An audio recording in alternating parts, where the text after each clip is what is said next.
Good morning বন্ধুরা, তোমরা সবাই কেমন আছো? আশা করি তোমরা সবাই ভালো আছো, আর আমরাও খুব ভালো আছি। তো চলো তোমাদেরকে আজকে কারেন্ট অ্যাফেয়ার্স উইথ দেবজিতের নতুন একটা ভিডিওতে তোমাদের সবাইকে আবার স্বাগত। তো আজকে হচ্ছে 9 তারিখ। আমরা 8 তারিখে যা যা যাবতীয় ঘটনা ঘটেছে সেগুলো সম্পর্কে সব বিস্তারিত আলোচনা করব।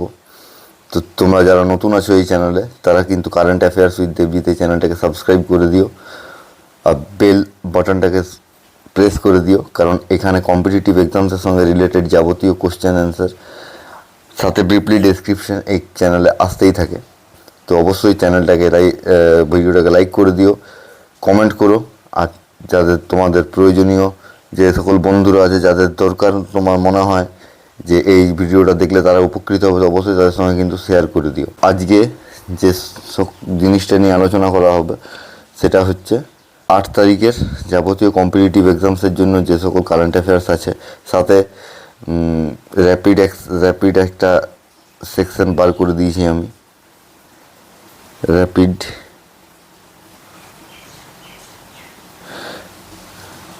তো ওই সেকশনটা আলোচনা হবে। আর দয়া করে চ্যানেলটাকে সাবস্ক্রাইব করে নিও আপডেটসের জন্য।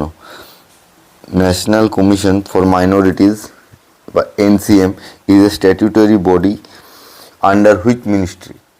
অ্যান্সারটা হচ্ছে মিনিস্ট্রি অফ মাইনরিটি অ্যাফেয়ার্স, জাতীয় সংখ্যালঘু কমিশন। জাতীয় এর ডিটেল স্টেপগুলো আমি একটু বলে দিই। জাতীয় সংখ্যালঘু কমিশনের অবসর গ্রহণের NCM-এর অবসর গ্রহণের পর এপ্রিল 2025 সাল থেকে কোনো চেয়ারপারসন বা সদস্য কিন্তু এর নেই। NCM হলো সংখ্যালঘু বিষয়ক মন্ত্রকের অধীনে একটি সংবিধিবদ্ধ সংস্থা যা সংখ্যালঘুদের স্বার্থ রক্ষার জন্য গঠিত হয়েছে।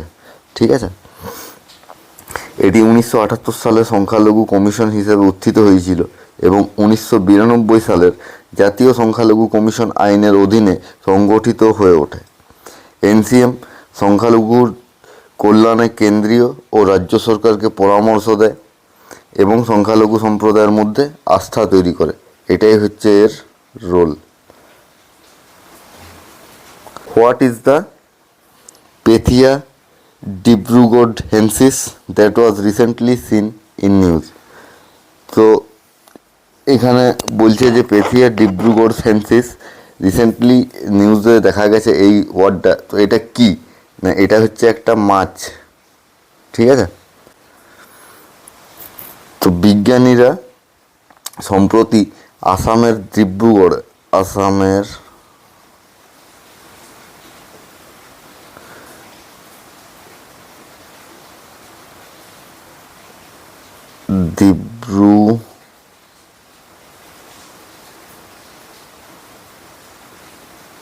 ডিব্রুগড়ে আসামের ডিব্রুগড়ের মাইজান, ঠিক আছে,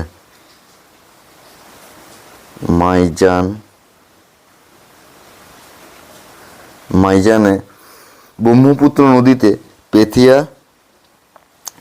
ডিব্রুগড় হেন্সিস নামে একটি নতুন মাছের প্রজাতি আবিষ্কার করেছে। তো এটি সাইপ্রিনিড্রি পরিবারের অন্তর্ভুক্ত। ডিটেলসটা একটু শুনে যদি পারো তো নোট ডাউন করে নাও, তাতে তোমাদেরই সুবিধা হবে। সাইপ্রিনিড্রি পরিবারের অন্তর্ভুক্ত এবং এটি একটি বার্ব হিসাবে শ্রেণীবদ্ধ। এটি কাদা, বালি ও পাথরের স্তর সহ মাঝারিভাবে দ্রুত প্রবাহিত নদীতে বাস করে। এই অঞ্চলের অন্যান্য ছোট স্থানীয় মাছের প্রজাতির সাথে সহাবস্থান করে এই মাছটির একটি অসম্পূর্ণ পার্শ্বীয় রেখা রয়েছে। ঠিক আছে, এটি পুচ্ছবৃন্তের পৃষ্ঠ এবং ভেন্ট্রাল উভয় দিকে একটি বিশিষ্ট কালো দাগ দেখা যায়। এই কালো দাগটা হচ্ছে এর সিম্বল। ঠিক আছে, এরা হিউমারাল চিহ্ন এবং বারবেল নেই, যা এটিকে অন্যান্য প্রজাতির থেকে আলাদা করে তোলে। চলো নেক্সট কোশ্চেনে চলে আসি। 3 নম্বর কোশ্চেন হচ্ছে কি, Air LORA is an advanced air launched ballistic missile developed by which country? Air LORA হচ্ছে একটা বায়ু পরিচালিত বাতাসে চালিত একটা মিসাইল, যেটা আকাশ টু আকাশ মানে উপরে গিয়ে শত্রুপক্ষকে আঘাত আনতে সক্ষম। সেটা কোন দেশ তৈরি করেছে? তো অ্যান্সারটা হচ্ছে ইসরায়েল। ঠিক আছে। রিসেন্টলি ভারতীয় বিমান বাহিনী মানে হচ্ছে ইন্ডিয়ান এয়ারফোর্স তাদের দূরপাল্লার আঘাত হানার ক্ষমতা বৃদ্ধির জন্য এই এয়ারলোরাকে কিনবার পরিকল্পনা করছে। এয়ারলোরা মানে হচ্ছে কি না, আকাশ থেকে উৎক্ষেপিত দূরপল্লার আক্রমণ ক্ষেপণাস্ত্র। এটি ইসরায়েলের অ্যারোস্পেস ইন্ডাস্ট্রি বা ইসরায়েল অ্যারোস্পেস ইন্ডাস্ট্রি বা আইএআই দ্বারা উন্নত আকাশ থেকে ভূমি অভিযানের জন্য তৈরি করা হয়েছে। এটি কমান্ড সেন্টার, বিমান ঘাঁটি এবং নৌযানের মতন উচ্চ মূল্যবান এবং সুরক্ষিত সম্পদকে লক্ষ্য করে। এটি জ্যাম বিরোধী বৈশিষ্ট্য সহ উন্নত inertial navigation system, global navigation system ব্যবহার করে। তাহলে এ কী ইউজ করতে পারে, সেটা হচ্ছে ইনসিয়াল নেভিগেশন সিস্টেম আর global navigation satellite system, global national satellite system, এই দুটোকে ব্যবহার করতে পারো। ঠিক আছে, নেক্সট কোশ্চেনে চলে যাই। 4, এখানে কি বলছে, which state government has launch Mukhyamantri Vrindavan Gram Yojana to develop model rural villages. তো কোন রাজ্য সরকার মুখ্যমন্ত্রী বৃন্দাবন গ্রাম যোজনা মডেল লঞ্চ করেছে রুরাল ভিলেজ যেগুলো আছে সেগুলোকে ডেভেলপ করার জন্য? তো অ্যান্সারটা হচ্ছে মধ্যপ্রদেশ। ঠিক আছে, তো মধ্যপ্রদেশের মুখ্যমন্ত্রী কে আছে? ডক্টর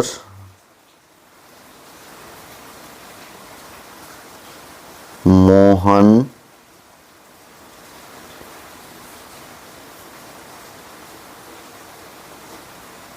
যাদব।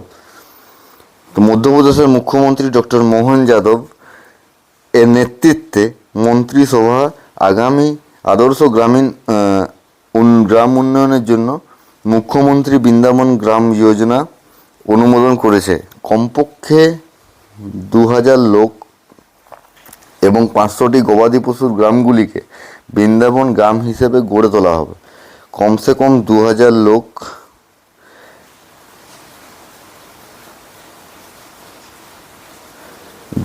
জন লোক সাথে 500টি গবাদি পশু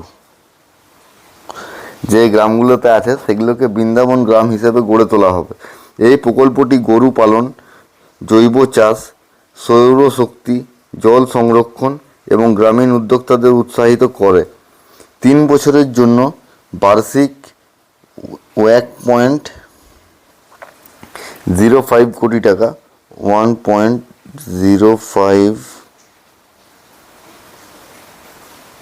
crore টাকা সহায়তায় ভোপালে রাষ্ট্রীয় রক্ষা বিশ্ববিদ্যালয় ক্যাম্পাস স্থাপন করা হবে। ঠিক আছে, নেক্সট কোশ্চেনে চলে আসি। Sen river that was recently seen in news is located in which country? না, সেন রিভার যেটা রিসেন্টলি খবরের কাগজে এসছে তো সেটা কোন দেশে অবস্থিত? সেটা ফ্রান্সে অবস্থিত। ঠিক আছে, 1923 সালে বন্ধ হয়ে গেছিল। 1923 সালে এই নদীটা বন্ধ হয়ে গেছিল। তারপরে এর 100 বছরও বেশি সময় পর সাঁতারুরা আনুষ্ঠানিকভাবে ফ্রান্সের সেন নদীতে ফিরে এসেছে। সেন নদী লোয়ারের পরে ফ্রান্সের দ্বিতীয় দীর্ঘতম নদী। প্রথম দীর্ঘতম নদী কি আছে? লোয়ার। দ্বিতীয় দীর্ঘতম নদী হচ্ছে এইটা। ঠিক আছে, এর দৈর্ঘ্য হচ্ছে 775 কিলোমিটার। প্যারিস অববাহিকা নামে পরিচিত এর নিষ্কাশন অববাহিকাটি উত্তর ফ্রান্সে প্রায় 79,000 বর্গ কিলোমিটার জুড়ে বিস্তৃত। এই অববাহিকার প্রায় 62% কৃষিকাজকে সমর্থন করে, যা ফ্রান্সের কৃষিকাজের 25% এবং শিল্পের 30% পর্যন্ত দখল করে। যেটা নতুন সেকশন সেটা হচ্ছে কি? সেটা হচ্ছে rapid question and answer, important GK for every competitive examination. তো চলো এটাও দেখে নেওয়া যাক। তো প্রথমে কি আছে পরপর, ইন হুইচ সিটি উইল কেরালার first skin bank open, Thiruvananthapuram, ঠিক আছে। তার সেকেন্ডেরটা কী আছে, which festival begin on July 7, 2025 at the Kanaka Durga temple in Vijayawada, Shakambari festival. 3 নম্বর কোশ্চেন, 3 নম্বর আছে which Caribbean country became the first to adopt UPI for Indian travellers, এটার অ্যান্সার হচ্ছে ত্রিনিদাদ অ্যান্ড টোবাগো। তারপরে কোশ্চেন আছে which two countries joined the new development bank ahead of the 17th BRICS summit, অ্যান্সারটা কী আছে, Colombia and Uzbekistan. Next question কী আছে, how many votes did the UN General Assembly resolution urging Taliban to respect women's rights receive, 116 votes. তারপর একটা কী আছে, which state government announce that construction of Asia's largest jungle safari in the আরাবল্লী hills, আরাবল্লী পর্বতে কোন রাজ্য সরকার announce ঘোষণা করেছে যে এশিয়ার লার্জেস্ট জঙ্গল সাফারি তৈরি করা হবে, সেটা হচ্ছে হরিয়ানা। নেক্সট কোশ্চেনে চলে এসো। নেক্সট কোশ্চেনে আছে which company acquire 600 megawatt Vidarbha industries power limited for ₹400 crore, কোন কোম্পানি 600 মেগাওয়াটের বিদর্ভ ইন্ডাস্ট্রিজ পাওয়ার লিমিটেডকে কিনে নিল 400 কোটি টাকা দিয়ে, অ্যান্সার হচ্ছে আদানি পাওয়ার। তারপরে কোশ্চেন আছে who has been appointed as the new president and CEO of BMW group India from September 1, 2025, September 2025 থেকে বিএমডাব্লিউ ইন্ডিয়া গ্রুপের প্রেসিডেন্ট এবং সিইও কে হতে চলেছে, Hardeep Singh Brar. What amount did India's banking system liquidity surplus rich on July 4, 2025, এর answer হচ্ছে ₹4.4 trillion. তারপরটা কোশ্চেনে চলে এসো, which platform will RBI use for the ₹2025 crore government bond auction on July 11, 2025, 2025-এর 11ই জুলাই আরবিআই 25,000 কোটি টাকার গভর্নমেন্ট বন্ড অকশন নিলামের জন্য কোন প্ল্যাটফর্মকে ইউজ করেছে, অ্যান্সার হচ্ছে কুবের। নেক্সট কোশ্চেনে চলে এসো, who won the super united rapid and blitz 2025 tournament in Zagreb, ক্রোয়েশিয়ার জাগ্রেবে অনুষ্ঠিত 2025 সালের super united rapid and blitz tournament কে জিতেছে, অ্যান্সার হচ্ছে ম্যাগনাস কার্লসেন।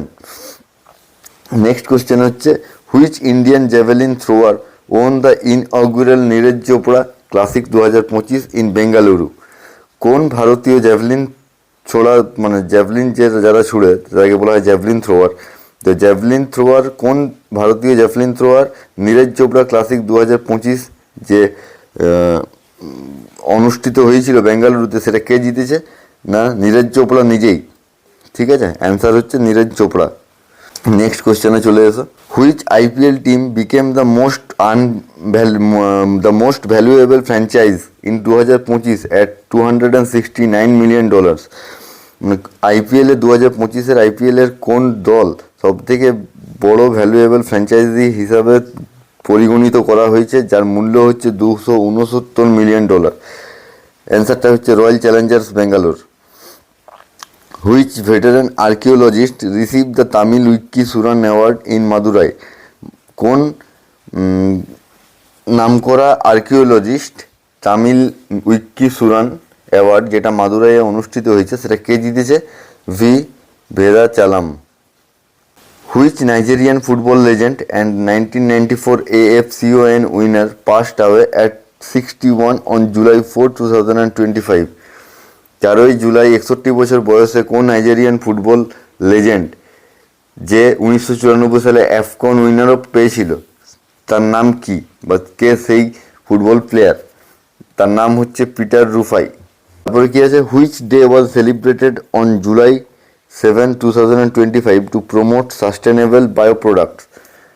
7ই জুলাই 2025-এ কোন দিনটি আমরা সাস্টেনেবল বায়ো প্রোডাক্টস ডে হিসাবে সেলিব্রেট করা হয়? কি ডে হিসাবে সেলিব্রেট করা হয়?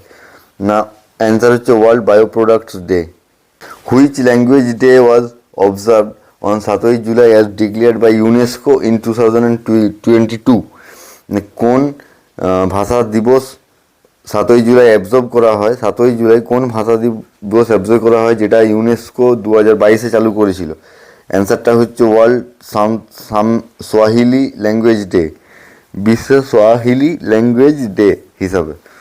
তারপরে কোশ্চেনটা হচ্ছে which day was celebrated for the first time on July 6 by the United Nations?